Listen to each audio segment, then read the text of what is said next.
How much work is it to fit an LS engine into a 1950s car? Let's find out.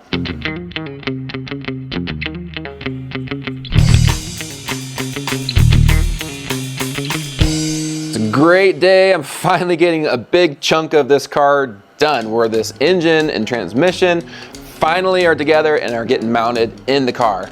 We finally wrestled this beast in here, and right now we just need to figure out how to mount the transmission. So I went ahead and already cut out that middle transmission cross member thing that they had when whoever swapped in the Turbo 350. And as you can see, it looks like we're gonna have to cut some more of these braces away, which is always a fun job. I want to leave lots of room for this transmission with cables and wiring, and the exhaust has got to go through here. So now here are some things that we need to keep in mind. I want to be able to remove this transmission without taking the whole entire engine out.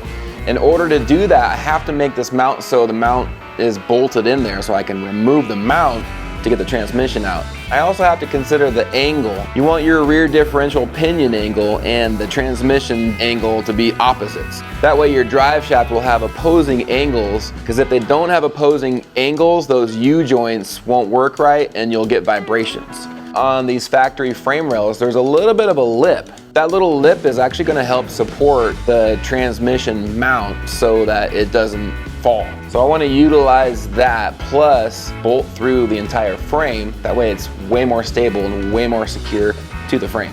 Added bonus, it's also going to add rigidity to our frame, which is always good. So I bought this universal transmission crossmember for my truck way back like more than 20 years ago, and it's been sitting in my parts pile ever since because I never used it. I went a totally different route with that. This one's got a drop, as you see, and it's about 32, a little over 32 with these end caps on here. These end caps are adjustable, so you're supposed to get it right where you're wanting it and then weld it all up and make it solid, and then it's boltable and removable and exactly everything we're looking for. But I'm gonna need to add a couple of inches on the ends here. This main tube is 1 5/8 outside diameter. Inside diameter is a little under 1.5 inches. Yeah, we're 1 3/8 inside diameter. So I got this 1 1/4 OD pipe, which is slightly over 1 1/4 actually. So that goes in there just fine.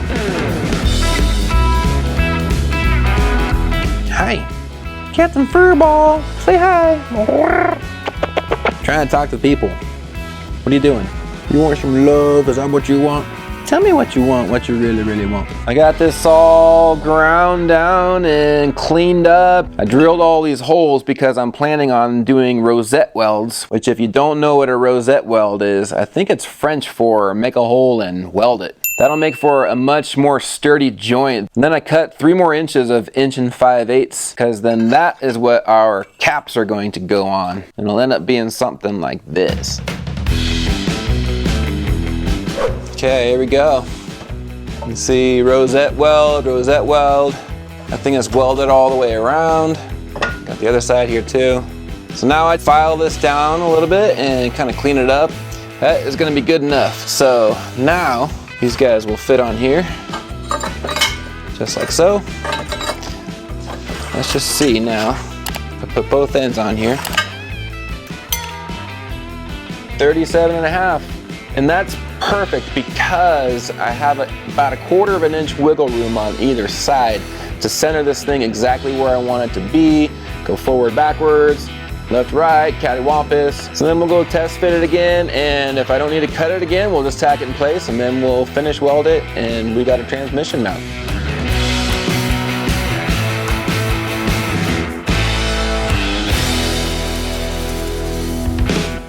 All right, let's talk a little bit more about engine angle. Now this is different than drive shaft angle. That's some other math that kind of has to do with the engine angle, but we're gonna make a bridge when we come to a crossing where we have to cross that later on.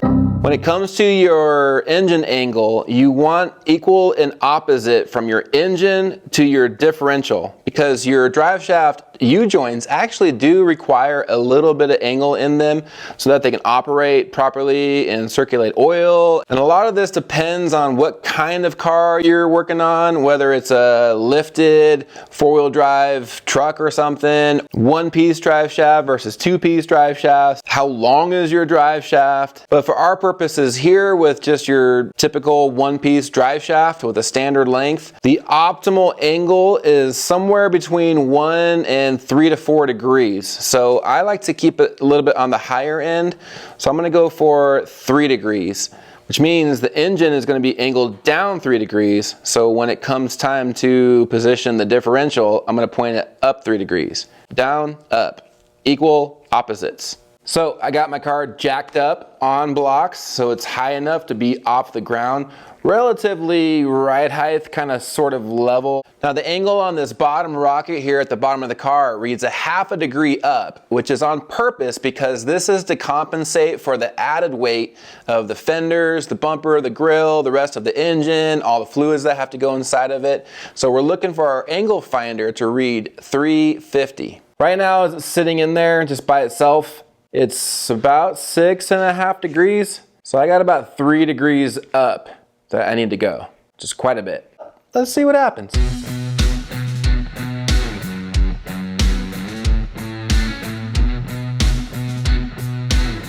Well, yep, according to the top part right here, 4.75, looks like it's hitting the transmission tunnel.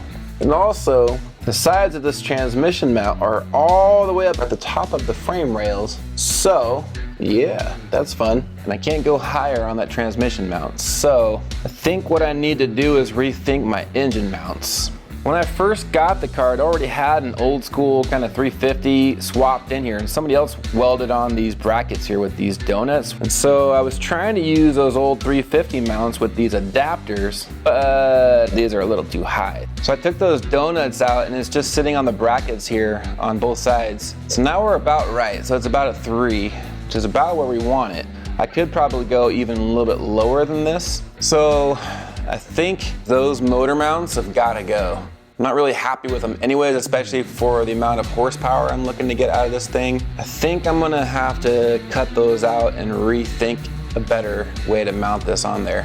But first, I'm gonna get that transmission located where I want it to go, bolt it in place in the frame, tack it together so I can pull it out and finish weld it later on once I get the engine mounts and everything in there. Make sure the front of the engine is dead on center, measuring from these ears at the bottom of the block all the way over to the frame.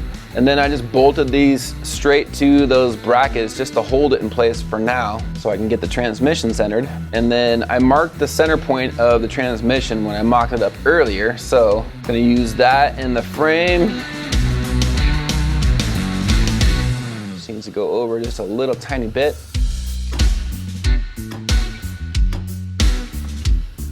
You can't measure enough, so measure, bolt it, measure, measure again, bolt it again, measure it, and then measure it again.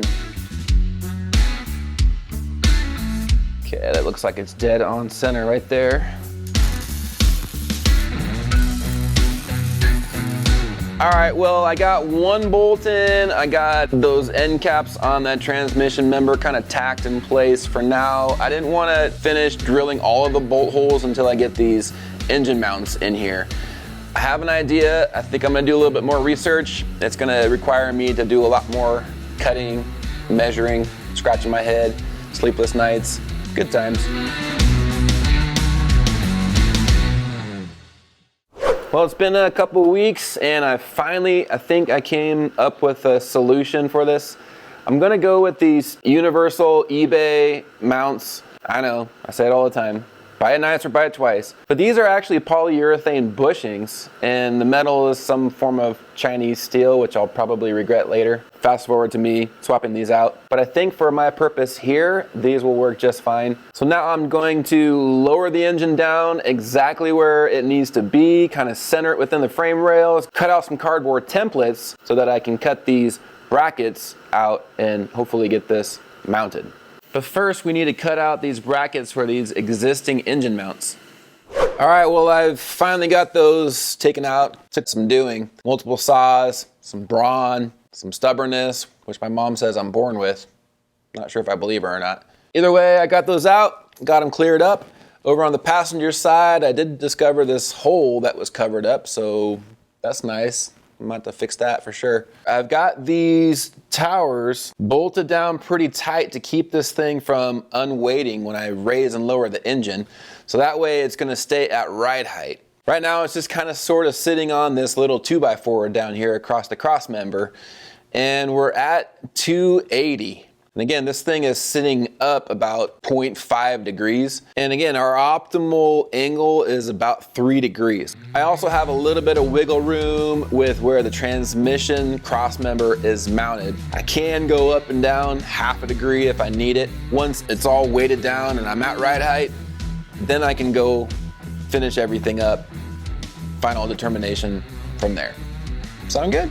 I think that's a plan. Let's do it. Right now, we'll kind of get this sort of mocked up in place. Really, really critical to make sure that everything is level side to side and centered within the frame rails.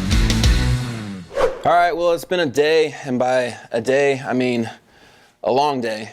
I changed my mind, scrapped my mind, tickled my brain and my mind and my head, as indicated by all these scraps over here. But I think I got it. Trial and error, cut, remeasure, repeat. I had to keep in mind that my steering linkage had to go under these engine mounts. I think it's gonna be pretty close. I may need to notch out just this one bit on the driver's side over here. But the engine is right where I want it to be. This level on the frame and the level up here on top of the engine is pretty much dead on too. And then double checking the angle, making sure that's still good. So now I'll just take these templates and go trace them out on these brackets, cut them out, and we'll kind of go from there. All right, well, I got these cut out and I temporarily put them in here just to see how well they fit. And as you can see, they're fitting pretty well. Again, I quadruple measured, making sure that everything is even. So now I just gotta go take a flap wheel to these and to the frame rails to get all the paint and everything off of there so I can tack them in place. I did put a little bit of a bevel on these two since they're 1/4 inch plate, 3/16, some whatever the Chinese measurement is. And the frame rails themselves are more like 120 wall. So I made this bevel to get some good penetration. So now this thing is fully supported just by the weight of these brackets. It's no longer sitting on this wooden block. I got these loosely bolted in there. You don't want to cinch all the way down because we do want a little bit of wiggle room, because when you weld it, it might tend to shrink and expand and whatever on you. You can use little thin strips of paper if you want to kind of create that gap. Don't use washers because it's going to spread it too far apart. And I'll double check our measurements, make sure we're still level everywhere. Just throw a few tacks on.